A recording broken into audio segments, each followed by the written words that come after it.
15 August 1947 भारताला स्वातंत्र्य मिळालं. पण स्वतंत्र भारताची गोष्ट इथेच संपत नाही खरं तर. इथून सुरू होते. अगदी. कारण ब्रिटिशांनी देश तर सोडला, पण मागे ठेवला एक खूप मोठा आणि म्हणजे खूपच गुंतागुंतीचा प्रश्न. भारतातल्या त्या 600 पेक्षा जास्त लहान मोठ्या संस्थानांचं काय होणार? आणि हा प्रश्न साधा नव्हता, कारण प्रत्येक संस्थानाला कायदेशीर अधिकार होता की भारतात सामील व्हायचं, पाकिस्तानात जायचं की स्वतंत्र राहायचं. म्हणजे जर ही सगळी संस्थानं स्वतंत्र राहिली असती तर आज जो भारताचा नकाशा दिसतोय तो तसा दिसलाच नसता. कधीच नाही.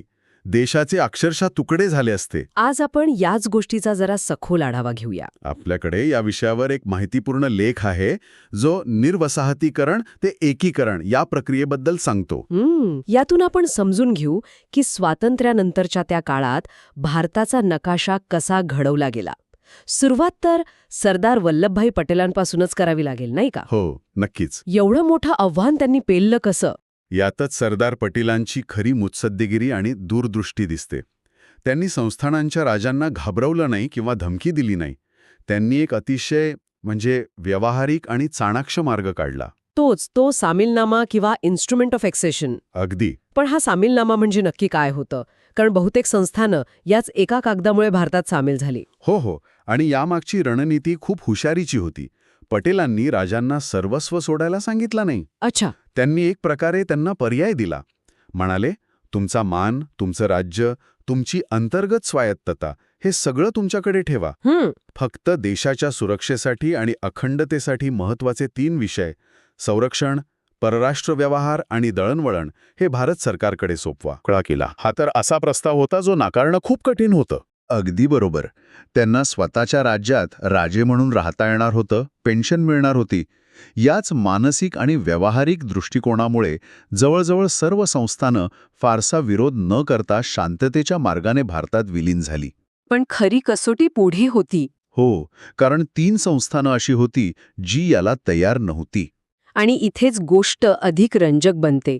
जुनागड, हैदराबाद आणि काश्मीर. सुरुवात जुनागडपासून करूया. हे प्रकरण बाकी दोघांच्या तुलनेत थोडं वेगळं होतं, नाही का? हो, जुनागड म्हणजे सौराष्ट्र, गुजरातमधलं. हे असं उदाहरण आहे जिथे राजाची इच्छा प्रजेच्या इच्छेच्या पूर्णपणे विरुद्ध होती. म्हणजे तिथली बहुसंख्य प्रजा हिंदू होती आणि त्यांना भारतात सामील व्हायचं होतं. पण तिथला नवाब महाबत खान याने अचानक 15 ऑगस्ट 1947 रोजी जाहीर करून टाकलं की जुनागड पाकिस्तानात सामील होणार आहे. पण भौगोलिकदृष्ट्या तर जुनागडचा पाकिस्तानशी काही संबंधच नव्हता. मग नवाबाने असा निर्णय का घेतला असावा? काय आहे ना, यामागे जिनाचा दबाव आणि नवाबाच्या दिवानाचे शाहनवाज भुट्टो यांचे लागेबांधे असल्याचं मानलं जातं. पण तिथल्या जनतेने हा निर्णय साफ धुडकावून लावला. लोकांनी विरोध केला असणार. तीव्र विरोध केला. लोक रस्त्यावर उतरले, आंदोलनं सुरू झाली. परिस्थिती इतकी हाताबाहेर गेली की नवाबाला स्वतःच्याच राज्यात राहणं अशक्य झालं आणि तो सगळा खजिना घेऊन पाकिस्तानात पळून गेला. म्हणजे जुनागडमध्ये जनतेच्या शक्तीने इतिहास घडवला. मग ते भारतात अधिकृतरित्या कसं सामील झालं? नवाबाच्या पलायनानंतर भारत सरकारने हस्तक्षेप केला आणि तिथे सार्वमत घेतलं. अच्छा, वोटिंग झालं. हो. फेब्रुवारी 1948 मध्ये झालेल्या या मतदानात 99% अधिक लोकांनी भारतात सामील होण्याच्या बाजूने कौल दिला. तर जुनागडचा प्रश्न लोकांच्या इच्छेमुळे सुटला. पण हैदराबादमध्ये परिस्थिती याच्या अगदी उलट होती. हो, कारण जुनागडमध्ये राजा दुर्बळ होता आणि प्रजा प्रबळ होती. पण हैदराबादचा निजाम तो तर जगातल्या सर्वात श्रीमंत व्यक्तींपैकी एक होता. बरोबर. त्याच्याकडे स्वतःचं सैन्य होतं, स्वतःची क्रूर संघटना होती. इथे आव्हान खूपच मोठं असणार. खूपच मोठं. हैदराबाद हे भारतातील सर्वात मोठं संस्थान होतं आणि त्यात तेलुगू, कन्नड आणि मराठी भाषिक प्रदेश होते. निजाम मीर उस्मान अली खान हा एकाधिकारशाहीने राज्य करत होता. त्याने लोकांचे नागरी आणि राजकीय हक्क पूर्णपणे दडपून टाकले होते. म्हणूनच मला वाटतं तिथला संघर्ष फक्त राजाविरुद्ध प्रजा असा नव्हता, तो भाषिक अस्मितेचाही होता. आपल्या स्रोतांमध्ये उल्लेख आहे की तेलंगणात आंध्र परिषद, मराठवाड्यात महाराष्ट्र परिषद आणि कर्नाटक भागात कर्नाटक परिषद अशा संघटना उभ्या राहिल्या. अगदी. आणि या सगळ्या वेगवेगळ्या लढ्यांना एकत्र जोडण्याचं आणि त्यांचं नेतृत्व करण्याचं काम स्वामी रामानंद तीर्थ यांनी केलं. त्यांनी हैदराबाद स्टेट काँग्रेसच्या माध्यमातून विलिनीकरणाची मागणी लावून धरली. पण निजामेने ती फेटाळली. साफ फेटाळली. त्याचा कल पाकिस्तानकडे होता आणि त्याला स्वतंत्र राहायचं होतं. आणि मग मैदानात उतरली ती रजाकार संघटना. हे नाव ऐकलं तरी अंगावर काटा येतो. तर रजाकार म्हणजे स्वयंसेवक, पण ही कासिम रझवी नावाच्या निजामाच्या हस्तकानी तयार केलेली एक धर्मांध आणि अत्यंत क्रूर निमलष्करी संघटना होती. त्यांनी काय केलं? भारतात विलीन होण्याची मागणी करणाऱ्यांवर, विशेषतः हिंदूंवर, या संघटनेने अमानुष अत्याचार केले. स्त्रियांची विटंबना, जाळपोळ, लुटमार यांचं सत्रच त्यांनी सुरू केलं. शांततेचे आणि वाटाघाटीचे सर्व मार्ग आता बंद झाले होते. म्हणजे देशाच्या पोटात स्वातंत्र्याचा आनंद साजरा होत असतानाच एवढं मोठं वादळ सुरू होतं. मग भारत सरकारने काय भूमिका घेतली? जेव्हा सामोपचाराचे सर्व मार्ग संपले तेव्हा सरदार पटेलांनी कणखर भूमिका घेतली. सप्टेंबर 1948 मध्ये भारत सरकारने निजामाविरुद्ध पोलीस कारवाई सुरू केली. तिलाच ऑपरेशन पोलो असं सांकेतिक नाव दिलं होतं. बरोबर, ऑपरेशन पोलो. पण हे नाव थोडं आश्चर्यकारक वाटतं. Operation polo. पोलो खेळाचा आणि लष्करी कारवाईचा काही संबंध? काही खास कारण होतं का यामागे? एक मनोरंजक गोष्ट अशी सांगितली जाते की त्या काळी हैदराबादमध्ये जगातले सर्वाधिक म्हणजे 17 पोलो ग्राउंड्स होते. 17? हो, त्यामुळेच कदाचित हे नाव दिलं गेलं असावं. असो, तर भारतीय सैन्यापुढे निजामाचं सैन्य आणि रजाकार फार काळ टिकू शकले नाहीत.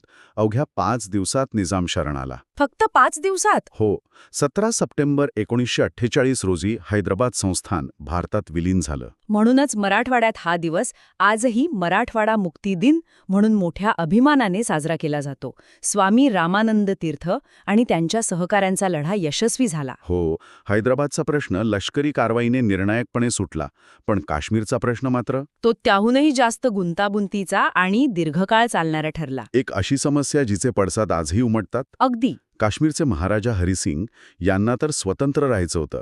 त्यांना भारत आणि पाकिस्तान या दोघांपासूनही दूर राहायचं होतं. बरोबर, पण पाकिस्तानला काश्मीर हवं होतं. साम दाम दंड भेद वापरून त्यांनी आधी महाराजा हरिसिंगवर दबाव आणला, पण तो अयशस्वी ठरल्यावर एक भयानक कट रचला. काय केलं त्यांनी?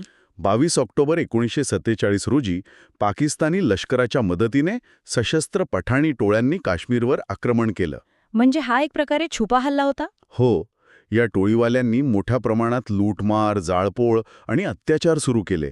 ते श्रीनगरच्या अगदी जवळ पोचले होते. तेव्हा आपल्या राज्याचं आणि प्रजेचं संरक्षण करणं एकट्या हरिसिंगांना अशक्य झालं. आणि त्यांच्याकडे एकच पर्याय उरला होता. भारताकडे मदत मागण्याशिवाय दुसरा कोणताही पर्याय उरला नव्हता. आणि मदतीची अट होती भारतात सामील होण्याचा करार. अगदी बरोबर. महाराजा हरिसिंग यांनी 27 ऑक्टोबर 1947 रोजी त्याच सामीलनाम्यावर सही केली, ज्यावर इतर राजांनी केली होती. आणि करार होताच भारतीय सैन्य तातडीने विमानाने श्रीनगरला पोचलं आणि त्यांनी घुसखोरांना मागे हटवायला सुरुवात केली. पण तोपर्यंत बराच उशीर झाला होता, नाही का? हो, भारतीय सैन्याने शौर्याने लढवून घुसखोरांना मागे ढकललं, पण काश्मीरचा बराच मोठा भाग, ज्याला आज आपण पाक व्याप्त काश्मीर म्हणतो, तो पाकिस्तानच्या ताब्यात राहिला. आणि इथेच एक असा निर्णय घेतला गेला ज्याने या प्रश्नाचं स्वरूपच बदलून टाकलं. तो म्हणजे हा प्रश्न संयुक्त राष्ट्रसंघात म्हणजे UN मध्ये नेण्याचा निर्णय. हा निर्णय इतका महत्वाचा का ठरला? अनेकांच्या मते ही एक मोठी चूक होती. हा खूपच वादग्रस्त मुद्दा आहे. तत्कालीन पंतप्रधान नेहरूंना वाटत होतं की UN पाकिस्तानला आक्रमक ठरवून काश्मीरमधनं सैन्य मागे घ्यायला लावेल. पण तसं झालं नाही.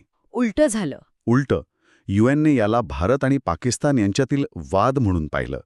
यामुळे या समस्येला आंतरराष्ट्रीय स्वरूप प्राप्त झालं आणि पाकिस्तानला या प्रकरणात एक कायदेशीर पक्षकार म्हणून स्थान मिळालं, जे आधी नव्हतं. म्हणजे भारताच्या अंतर्गत प्रश्नाचं आंतरराष्ट्रीयकरण झालं. हो, आणि तिथेच युद्धविराम झाला, ज्यामुळे नियंत्रण रेषा म्हणजे लाईन ऑफ कंट्रोल अस्तित्वात आली. पुढे काश्मीरच्या घटनासभेने भारतात विलीन होण्यावर शिक्कामोर्तब केलं आणि कलम 370 अन्वये त्याला विशेष दर्जा देण्यात आला. पण UNमुळे हा प्रश्न कायमचा आंतरराष्ट्रीय राजकारणात अडकला. तर ही होती संस्थानांची कहाणी. पण आव्हान हे इथेच संपलं नव्हतं. कारण ब्रिटन गेलं तरी पोर्तुगीज आणि फ्रेंच अजूनही भारताच्या काही भागांवर राज्य करत होते. हो, गोव्याची गोष्ट तर खूपच वेगळी आहे. अगदी. भारताला स्वातंत्र्य मिळाल्यानंतरही तब्बल 14 वर्ष गोवा पोर्तुगीजांच्या गुलामगिरीत होता. हो, आणि गोव्याचा स्वातंत्र्य लढा खूप आधीपासून सुरू होता. 1928 मध्ये डॉक्टर TB कुन्हा यांनी गोवा काँग्रेस कमिटीची स्थापना केली होती. पण या लढ्याला खरी ऊर्जा मिळाली 1946 मध्ये. डॉक्टर राम मनोहर लोहिया यांनी मडगावमध्ये सविनय कायदेभंगाची चळवळ सुरू केली तेव्हा. बरोबर. आणि मला वाटतं स्वातंत्र्यानंतर या लढ्याला महाराष्ट्रातूनही मोठा पाठिंबा मिळाला.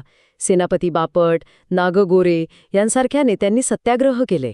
हो, पुण्यात गोवा विमोचन सहाय्यक समिती स्थापन झाली होती. महाराष्ट्रातून अनेक सत्याग्रही गोव्याच्या सीमेवर गेले. पण पोर्तुगीज सरकार अतिशय क्रूर होतं. त्यांनी सत्याग्रहींवर गोळीबार केला. अनेकांचे प्राण गेले. याच काळात आझाद गोमंतक दलाचे मोहन राणे यांच्यासारख्या क्रांतिकारकांनी सशस्त्र लढाई सुरू केला. म्हणजे शांततेचे आणि सशस्त्र असे दोन्ही मार्ग वापरले जात होते.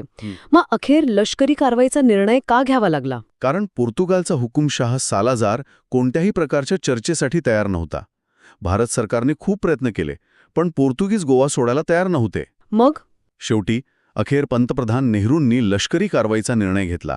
डिसेंबर 1961 मध्ये ऑपरेशन विजय सुरू झालं. आणि हे ऑपरेशन खूपच जलद होतं असं म्हणतायत.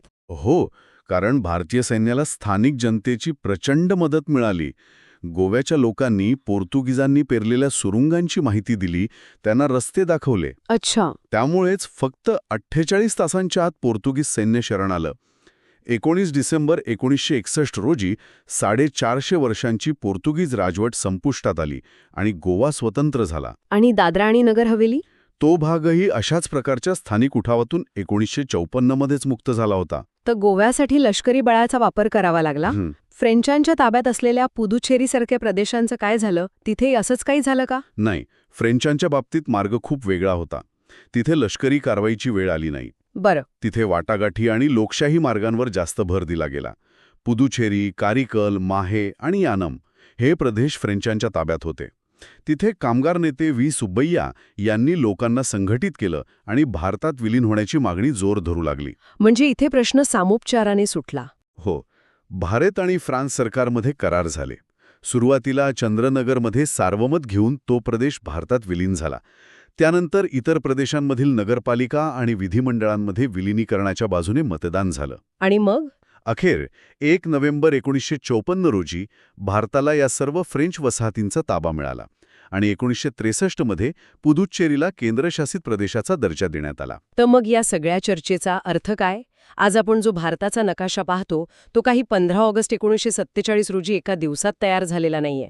ही एक प्रचंड मोठी आणि गुंतागुंतीची प्रक्रिया होती. अगदी खरंय. ही एक अशी प्रक्रिया होती ज्यात सरदार पटेलांची मुत्सद्देगिरी होती, जुनागडसारखा लोकांचा उठाव होता, हैदराबादमध्ये स्वामी रामानंद तीर्थांसारख्या नेत्यांच्या नेतृत्वातला लढा आणि ऑपरेशन पोलो सारखी लष्करी कारवाई होती. बरोबर, काश्मीरसारखा आंतरराष्ट्रीय राजकारणात अडकलेला गुंता होता, तर गोव्याला मुक्त करण्यासाठी ऑपरेशन विजय करावं लागलं. म्हणजे 1947 नंतर जवळपास 1.5 दशक भारताच्या एकीकरणाची ही प्रक्रिया सुरू होती. हो, आणि यामुळेच एकसंध भारताचं स्वप्न साकार झालं. आजच्या चर्चेतून हे स्पष्ट होतं की भारताचं राजकीय एकीकरण किती आव्हानात्मक होतं. प्रत्येक प्रदेशाची स्वतःची एक वेगळी कहाणी होती, स्वतःचा एक संघर्ष होता. बरोबर. या स्रोतांनी आपल्याला दाखवलं की हे विविध प्रदेश भौगोलिकदृष्ट्या भारताचा भाग कसे बनले. पण यामुळे एक विचार मनात येतो. कोणता?